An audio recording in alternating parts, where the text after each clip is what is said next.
సిద్దిపేట జిల్లా చేర్యాల మండలం దానంపల్లిలో మహిళా సంఘాల సీఏలు, గ్రామైక్య సంఘం బాధ్యులు కలిసి అధ్యక్షులు, సభ్యుల ప్రమేయం లేకుండా సంతకాలు ఫోర్జరీ చేసి సుమారు ₹1,20,00,000 డ్రా చేసినట్లు మహిళలు ఆరోపించారు.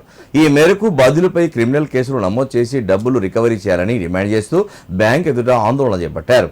పోలీసులు, అధికారులు జోక్యం చేసుకుని న్యాయం చేస్తామని హామీ ఇవ్వడంతో ఆందోళన విరమించారు. మాది దానంపల్లి విలేజ్, చేర్యాల మండలము. మా గ్రూప్ సి ఆంజనేయ ఎంపీఎస్, అందులో నేను సభ్యురాలిని. మాకు లోన్ వచ్చేటప్పుడు మేము స్టేట్మెంట్ తీసుకున్నాం. స్టేట్మెంట్ తీసుకుంటే మాకు వచ్చిన 7 లక్షలకు మాకు 9 లక్షలు చూపించింది డ్యూ.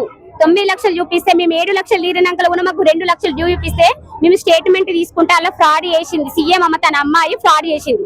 దాంతో పాటు దేవయ్య గత 4 ఇయర్స్ నుంచి ఈ ప్రాసెస్ జరుగుతుంది. Gurjagunta Radhika CA plus Devayya field officer Devayya, CM Mamata, ఈ ముగ్గురు హస్తంతో 23 సంఘాలలో కోటి చిల్లర కుంభకోణం చేసి స్కామ్ చేసి ఇప్పుడు వాళ్ళు ముగ్గురు పరారీలో ఉన్నారు.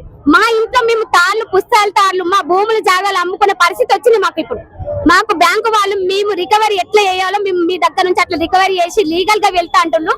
మరి లీగల్ గా వెళ్తా వాళ్ళు తిన్న కుంభకోణం, వాళ్ళు చేసిన స్కామ్ కు మేము బాధ్యులం కావన్నా. మాకు న్యాయం జరగాలని మేము SBI బ్యాంకు ముందట మేము ధర్నాకు దిగడం జరిగింది. 23 సంఘాలు మా యొక్క విలేజ్లనే కోటి అయిందంటే చుట్టుపక్కల ఎన్ని విలేజ్లు ఉన్నాయో, ఎన్ని మహిళా సంఘాలు ఉన్నాయో అన్ని ప్రతి ఒక్కరి దగ్గర ఒక సీఏ నుంచి సీఏకు లింక్ ఉన్నట్టు మా ఊరి సీఏకు, గుర్జగుంట సీఏకు లింక్ ఉండి లక్షలు స్కామ్ చేసినప్పుడు వాళ్ళ విలేజ్లలో కూడా లక్షల స్కామ్ అవుతుంది.